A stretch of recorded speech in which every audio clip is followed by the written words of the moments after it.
boa noite, estamos dando início a mais um programa Direito em Sua Casa. É um programa que leva a informação jurídica para dentro do seu lar. E mais uma vez trazendo o professor Marco Antônio César Vilatori, assim como na semana passada, trazendo informações que realmente venham embasar as perguntas que são feitas no nosso dia a dia, aquelas perguntas que você, telespectador, nos traz e que nós podemos aqui, com um grande profissional, estar discutindo e levando essa informação jurídica para dentro do seu lar. Passando novamente um breve currículo do professor, porque se nós tivéssemos aqui que falar de todas as atribuições do professor Vilatori, certamente usaríamos todo o programa para isso. Mas ele é mestre pela Pontifícia Universidade Católica de São Paulo, é doutor e pós-doutor na Itália, é coordenador do curso de especialização em Direito do Trabalho da Pontifícia Universidade Católica do Paraná, é presidente do Instituto Brasileiro de Ciências Jurídicas e Sociais, vice-presidente do Instituto Brasileiro de Direito Social Cesarino Júnior, ex-presidente da Associação dos Advogados Trabalhistas do Paraná, membro de comissões da Ordem dos Advogados do Brasil, professor adjunto da Universidade Federal de Santa Catarina, membro do Centro de Letras do Paraná, professor do Uninter, diretor cultural e ex-diretor administrativo do Instituto dos Advogados do Paraná, entre outras atribuições aí do professor. Certamente eu vou me reservar, professor, em não falar todos, certamente nós não teríamos tempo para tudo e destacar aquelas principais atribuições suas, né? Eu quero lhe dar boa noite, saudá-lo novamente, agradecer novamente sua presença, que vem enriquecer e muito o programa Direito em Sua Casa. Boa noite, meu amigo de César. É uma grande honra retornar a esta casa para a gente trocar ideias, né? Porque o que importa para nós é realmente essa análise de temas tão importantes que são aqueles que são debatidos dentro dessa casa. Então, agradeço estar junto aí com os amigos para essa oportunidade. E, novamente, vamos debater assunto bastante atual, um assunto que certamente vai chamar a atenção do telespectador, porque nós estamos vendo aí um movimento migratório bastante intensificado.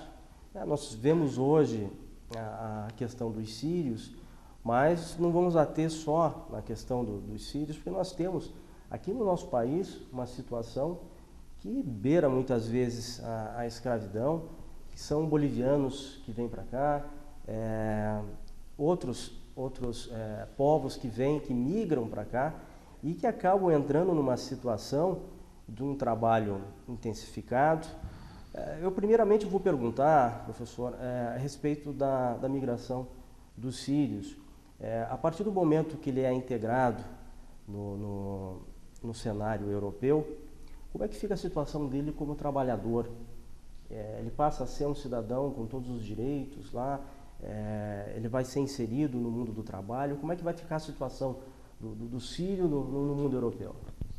Eu estive em Madrid agora em setembro para um evento internacional e fiquei lá 2 dias e meio, e o que mais se discutia, não só dentro do próprio Congresso Internacional, mas também nas TVs, jornais que eu li naquela oportunidade, era a questão do número de sírios que cada país iria atender, né? Então, a União Europeia ela se uniu nesse sentido, mas havia uma discussão, nós estamos com um desemprego muito grande, e na Espanha continua sendo um desemprego extremamente grande, né?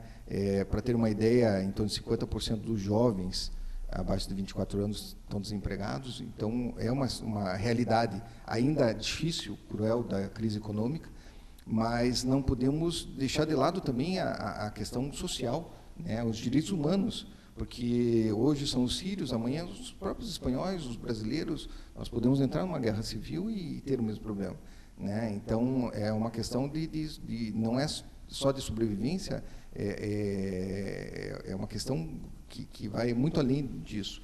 Então, a discussão do número de pessoas, ela gera aí uma obrigatoriedade de cada Estado pertencente à União Europeia de assumir formalmente tantas pessoas vindas, nesse caso especial, da Síria, né? E essas pessoas entrando no país, elas vão ter os mesmos direitos de qualquer trabalhador europeu, né? A procura do emprego, não pode haver nenhum tipo de reserva de mercado. Coisa que, quando surgiu a livre circulação de trabalhadores na Europa, na década de 60 e 62, havia claramente uma reserva de mercado. Então, só ia para um extracomunitário, ou até um comunitário de outro Estado da União Europeia, quando um nacional não quisesse. Então tem uma atividade tão digna como qualquer outra de gari, né? Limpeza da cidade. Nenhum espanhol, nenhum italiano quer, então agora nós vamos abrir para os demais. Isso foi mudando, em 68 já não existe mais essa figura da reserva de mercado.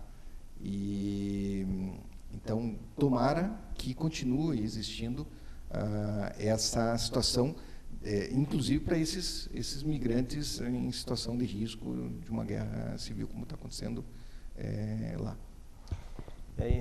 Nos causa assim uma tristeza bastante grande, porque nós vemos que são pessoas, muitas das vezes, que têm instrução, que têm faculdade, que têm um potencial de educação grande, mas que está fugindo de uma situação extrema e está buscando um novo espaço para sobrevivência realmente, né?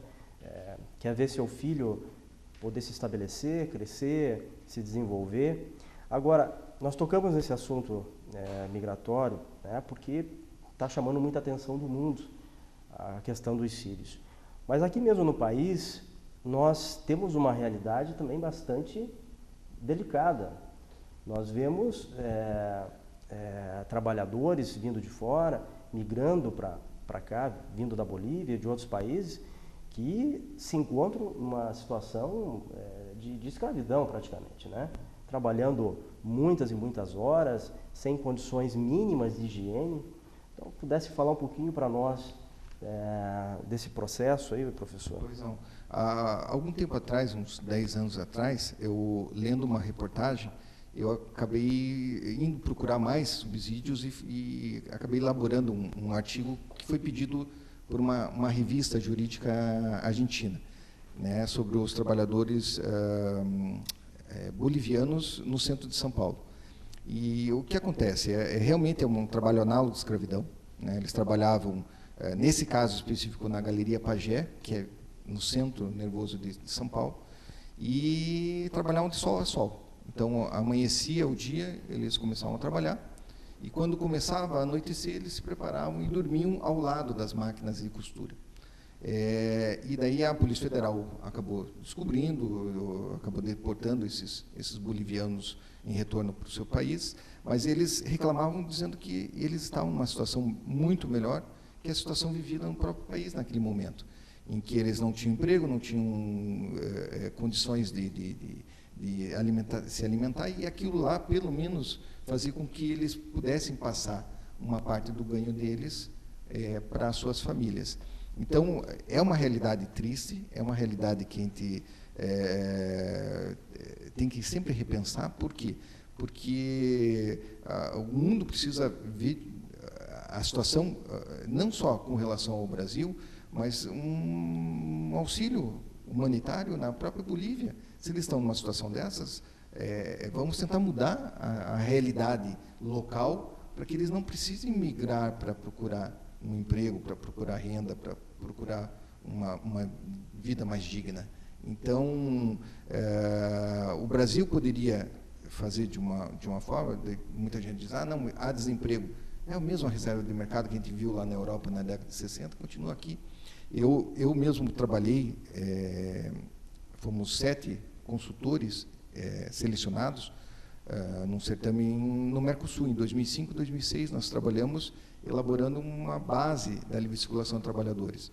E eu fiquei com 3 partes do projeto de lei. A parte inicial do preâmbulo, a parte da capacitação do trabalhador, porque não adianta trazer um trabalhador que não tenha nenhuma capacidade, então você tem que ensinar a atividade para o trabalhador.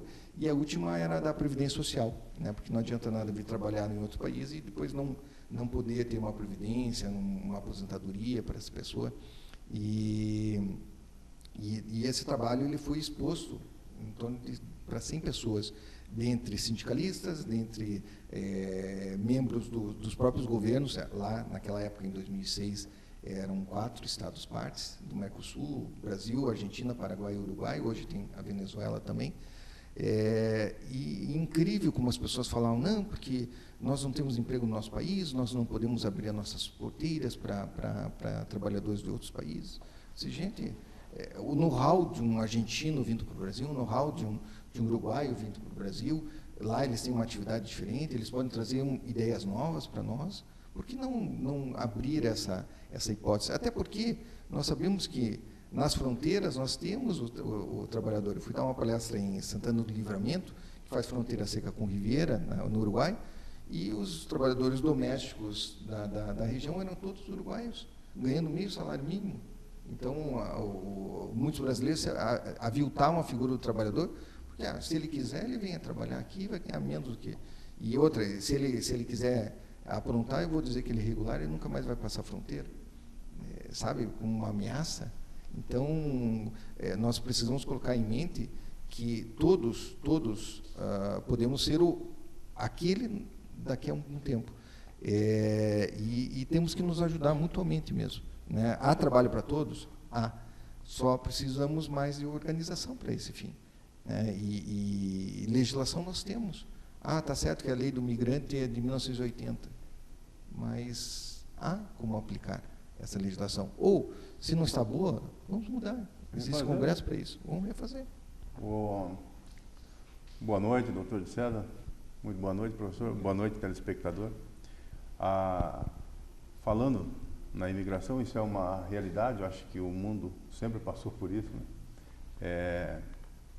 Com relação aos imigrantes que vêm para o Brasil, temos aí, digamos assim, duas ideias, duas dúvidas, que eu imagino que seja a dúvida de muita gente que está nos assistindo. Uma delas é com relação a quem poderia dar emprego a esse trabalhador que tem vindo de outros países. Então, do ponto de vista de quem pode ser o potencial empregador e do ponto de vista de quem está procurando uma oportunidade. Embora temos desemprego, mas isso é uma crise mundial, não é uma questão só nossa, né? Eu acho que ainda dá para rearranjar um pouco a sociedade. Como seria por parte, então, desse possível empregador, né, os cuidados que ele deveria tomar para aproveitar essa mão de obra, essa oportunidade? E por parte do imigrante, o que ele precisaria, né, acertar a documentação, alguma coisa assim, para ele poder estar apto a entrar no mercado? Perfeito. Tem uma situação que eu vislumbro na Federal de Santa Catarina. Eu já tive vários alunos espanhóis, portugueses. Agora eu estou com 2 alunas portuguesas em sala de aula. E no semestre passado, africanos, né, em que eles vieram para estudo, eles vieram para fazer o curso de Direito dentro da Universidade Federal de Santa Catarina, mas, ao mesmo tempo, um dos espanhóis, que há 1 ano e meio atrás, que foi meu aluno, ele disse assim: Vilator, eu vim não para estudar, eu vim para já organizar para minha família vir toda para cá. Então, eu vim, estou fazendo estágio, porque a lei de estágio, 11.788 de 2008, prevê que o estagiário estrangeiro pode ser estagiário. Eu estou fazendo estágio para poder pagar algumas coisas aqui em Florianópolis, mas eu estou procurando emprego com meus pais. E vou trazer meus pais, meus irmãos são menores e tal, eles vêm junto e a gente vai regularizar a situação deles. Então, já começa uma ideia de forma diferente daquela tradicional. Qual que é a tradicional pela lei de 1980? A empresa ela tem que querer um empregado. Então, tem que ser um empregado extremamente qualificado para isso, né? Então, a empresa faz uma carta dizendo: gostaria que o Marco Antônio César Vilator fosse o nosso empregado. Esse empregado pega essa carta e vai até o consulado no seu país de origem, consulado do Brasil, e dá entrada e leva os documentos necessários e tal coisa. Lá se dá autorização. A empresa quer, então nós autorizamos, formaliza tudo. Essa pessoa chega no Brasil, vai direto na Polícia Federal, dá entrada, vai lá no Ministério do Trabalho e Emprego e dá entrada no pedido de autorização provisória de emprego. Ele fica 1 ano trabalhando naquela empresa, né, que já tinha garantido o seu local. Aí, quando deu 1 ano, ele tem 1 mês para entrar com pedido de renovação da autorização provisória. Aí ele vai ficar mais 1 ano nessa situação. Aí, terminou o 2º ano, ele tem 1 mês para formalizar o pedido de autorização definitiva. Uhum. Caso ele esqueça, aconteceu com o italiano isso, ele esqueceu naquele mês de fazer o documento. A Polícia Federal, no dia seguinte, aqui passou o mês, no dia exatamente seguinte, ele foi lá e disse, o senhor precisa sair embora. O senhor está fora das regras normais, ou o senhor sai por bem, ou nós deportamos o senhor daqui. Aí eles vieram conversar comigo, eu disse, a gente tem como fazer, tem até como pedir liminar e tudo mais, mas por que você não volta para a Itália e com um documento da empresa e não dá abertura tudo de novo? Você já frequenta a tua família, já vê a tua família, não sei o quê, porque vai ser muito mais traumático fazer esse tipo de ação. E você sabe que você errou, você tinha 1 mês para fazer, você não fez. Não fez. E agora eu já sei que você não está bem organizado, eu vou colocar, quando você retornar, 1 ano, eu já sei da tua data e eu vou ligar para você, regulariza a situação. Está dentro né? do prazo. E daí ele fez isso, ele foi para a Itália, ele refez todo o caminho, né? E quando voltou, deu entrada e foi fazer de novo. Alguns países têm acordos bilaterais, a Argentina tem acordo bilateral com o Brasil, não precisa de toda essa tramitação, ele pode ter daí uma facilitação para emprego dentro do Brasil. Então, tem alguns acordos bilaterais que substituem esse formalismo perante os órgãos, né, do Ministério do Trabalho e Emprego, do Ministério da Justiça e tudo mais. O que aflora bastante, a gente vê a situação dos direitos humanos que devem imperar, que devem valer. E eu já vou aqui agradecendo, professor, a sua presença mais uma vez. O professor Vilatori dispensa, como eu já disse, maiores apresentações. É um dos maiores nomes do direito do trabalho do nosso país. É uma referência, não só aqui, como fora, né, das nossas fronteiras. Enfim, é um profissional do mais alto gabarito e transforma esse programa, evidentemente, num programa mais rico com a sua presença. Então, nosso muito obrigado e espero poder contar com a sua presença outras vezes, que certamente vai trazer maiores informações para o nosso telespectador. Estamos sempre à disposição e o nosso e-mail particular, marcovilatori@gmail.com, está à total disposição também para quem quiser perguntar outras coisas. Aqui é a nossa casa, então sempre quando nos convidarem, estaremos aqui com o maior prazer, sempre. Muito obrigado. É uma satisfação muito grande, professor. Nós estamos assim extremamente honrados, lisonjeados com a sua presença. E o programa Direito em Sua Casa vai ficando por aqui, dando o nosso boa noite a você, telespectador, que realmente faz a riqueza desse programa. Muito boa noite.